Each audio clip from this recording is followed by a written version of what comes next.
वो हाले भी बाज नहीं आ रहे। डॉक्टर साहब ये बताइएगा कि यार तुम क्या कर रहे हो यार, और बस करो यार ये तमाशे।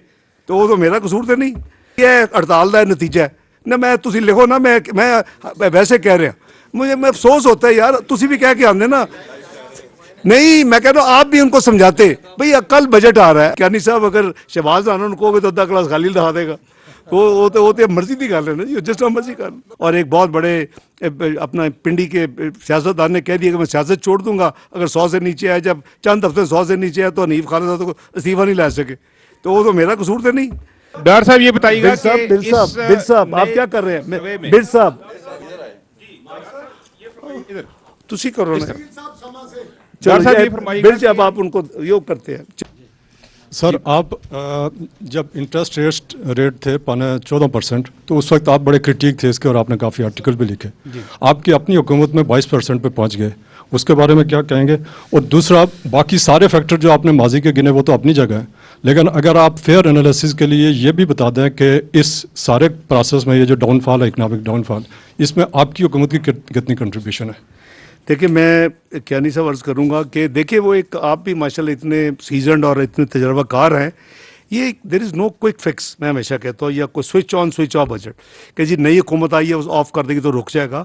ये एक प्रोसेस के ज़रिए आप वहाँ पहुँचे थे 14% पे, और वो जो है वो ऐसा विशेष सर्कल है। मैं हमेशा इसीलिए 25 साल से ये जंग लड़ता हूँ कि खुदा के लिए इस रूट पर ना चले।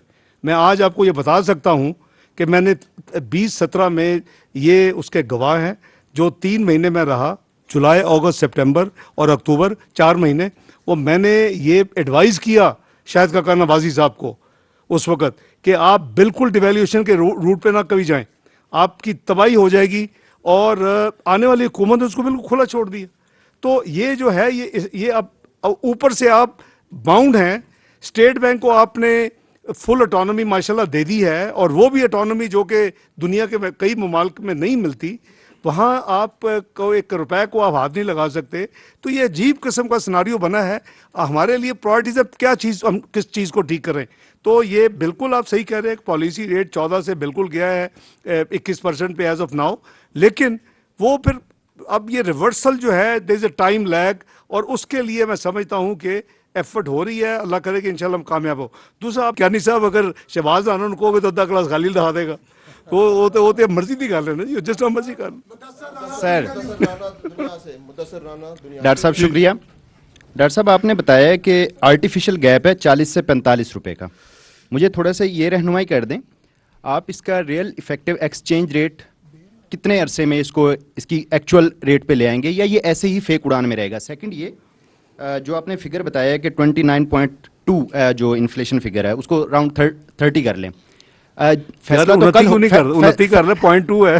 फैसला तो चले कल होगा। ये बता दें कि रिकमेंडेशन 30% से अबव की है सैलरीज में इंक्रीज की या कम की? अच्छा जी, दो सवाल भाई ने किए हैं। एक तो ये देखे भाई, रील तो अब हमने तो नहीं, अगर मैं कहता ना आज ये बाई दी वे आप फेडरेशन से पूछ लें, आपके ताल्लुक होता है कि उस 19 जून के आर्टिकल से पहले हमारी जो इंटरेक्शन हुई जो बजट के हवाले से फेडरेशन चेंबर ऑफ कॉमर्स, उसमें उन्होंने मुझसे पूछा कि आपके ख्याल में अब क्या रियल वैल्यू है। तो मैंने कहा 240 में, जैसे मैं 200 कहा था लास्ट ईयर।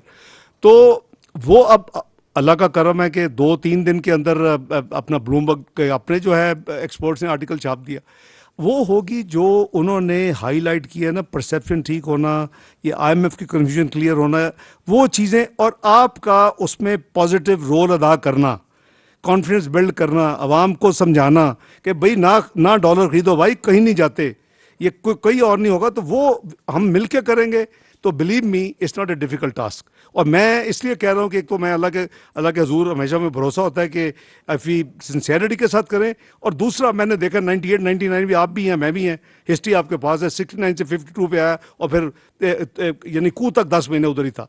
2013-14 में 111 इंटर बैंक, 114 मार्केट, और एक बहुत बड़े अपना पिंडी के सियासतदान ने कह दिया कि मैं सियासत छोड़ दूंगा अगर 100 से नीचे आए। जब चंद हफ्ते 100 से नीचे आए तो हनीफ खालिद तो इस्तीफा नहीं ला सके। तो वो तो मेरा कसूर तो नहीं। तो ये हमें ये देखें, वो जो उन्होंने, this very very pragmatic article आपने पढ़ा होगा, उसने रीजंस भी दिए हैं। वो खुद कह रहे हैं कि अंडर वैल्यूड है, रीड टू फट, लेकिन क्यों है उसने बता दिया। अब हमें उसको एड्रेस करना है। कुछ चीज़ें हैं वो गवर्नमेंट कर रही है, जो पॉलिसी मैटर्स हैं, जो दूसरी चीज़ें हैं, कुछ चीज़ें हैं जो पब्लिक परसेप्शन, पब्लिक का एक माइंड सेट है, वो उस मीडिया से ज़्यादा कोई नहीं बना सकता।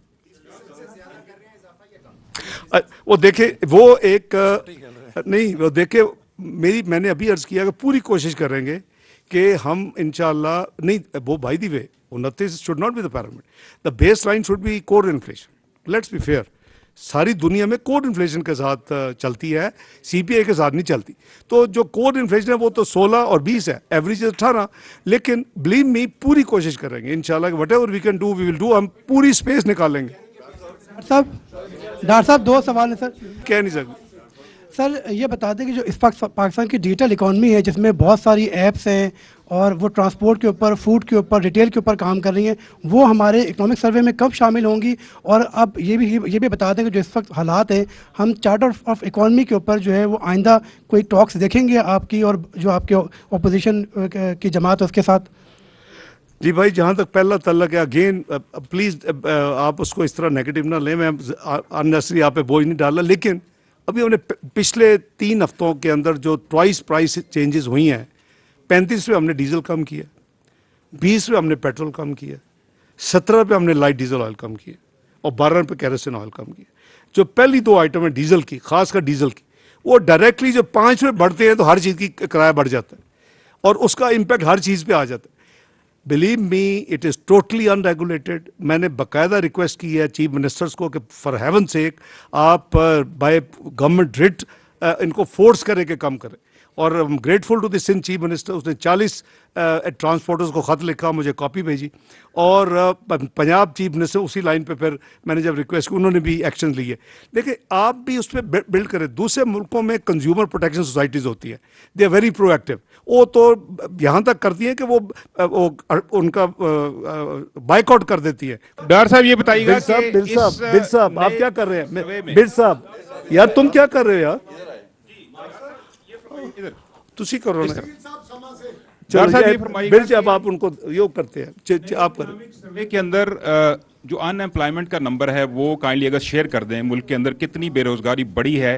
तो मिनिमम वेज जो है, एक तो इसमें एडजस्टमेंट की ज़रूरत है। और ऑब्वियसली अगर हम एक तरफ कह रहे हैं कि सैलरीज वालों को होना चाहिए, तो मिनिमम वेज की भी ज़रूरत है। We are looking into this. ये वो फैसले होते हैं, आपको पता है कि लास्ट फ्यू आवर्स में होते हैं, ये इस वक्त पेंडिंग है, इस पर होगा। 217 मैं अर्ज करता हूँ, आपने कहा कि 217 वो कौन से, क्या कहा आपने? जी, आपने वो खुफिया, आप एक ही इसका सिंपल है यार, सारे सब खुफिया हाथ लगे हुए थे।